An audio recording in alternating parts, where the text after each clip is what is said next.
What is gender-based violence? I'm sorry, what? Gender-based violence, for me, is any act that is perpetrated against a person's will and is based on their gender. Gender-based violence has a lot to do with unequal power. Gender-based violence is rooted in hierarchies and power relations that stem from stereotypical and strictly polarized gender roles. Gender-based violence, even though when we talk about gender, we mean both male and female, or as in masculine or feminine, but in most cases our primary victims are women and girls more than men.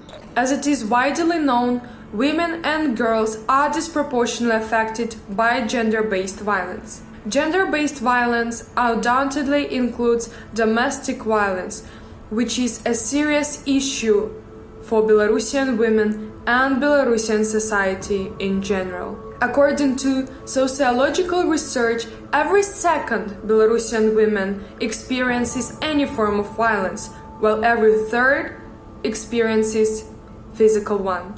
At the same time, this type of violence is also consistently perpetrated against those individuals and groups that are perceived to break the dominant gender norms with their gender identity, gender expression, sexual orientation, and even sex characteristics. This makes lesbian, gay, bisexual, trans, and intersex people another major target for gender-based violence. Gender-based violence is an illness. It's inhuman. It's disgusting. It's evil. But if we all must fight against it, we have to fight it together with the boys and the men. When we talk about gender-based violence, it is usually automatically associated with violence against women and girls. However, gender-based violence is a global issue, and it affects all women, girls, and people with non-hegemonic gender identities. So, gender-based violence is the way people use and abuse power and control against someone else based on their gender identity, gender expression, or perceived gender, which results in physical, sexual, or psychological harm. These acts violate an individual's human rights. Gender-based violence is also expressed in broader social dimensions such as economical and political violence or exclusion. Gender violence presents different manifestations, such as sexual harassment, like comments, gestures, physical contact of sexual nature that are deliberate or repeated. Sexual violence, correctional rape to convert their sexual orientation, marital rape. Discriminative actions, sexist language, which consists of speech that reinforces and perpetrates gender stereotypes and status differences between women and men. Street harassment. Bullying in schools. Lack of public safety, bad experience with health and social services. Negative media portrayals. Economical violence. Political exclusion. Psychological and emotional abuse. Threats and intimidation.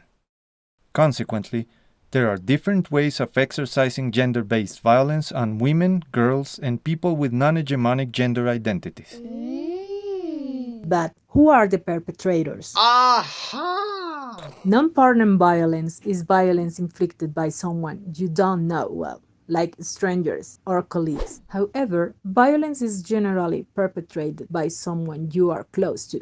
This is known as interpersonal violence, which is perpetrated by either a friend or a family member. Intimate partner violence is perpetrated by someone you are in an intimate partner relationship with a lover, partner, or an ex-partner. From local authorities, police officers, or medical personnel. From families and communities. As a result of these inequities, Consiste works for a society in which all people are free and able to decide for themselves over their sexual orientation and gender identity without persecution or violation of their human rights. We promote awareness among rights holders and duty bearers of the root causes and the consequences of sexual and gender-based violence and acknowledges that sexual violence is used selectively for strategic reasons.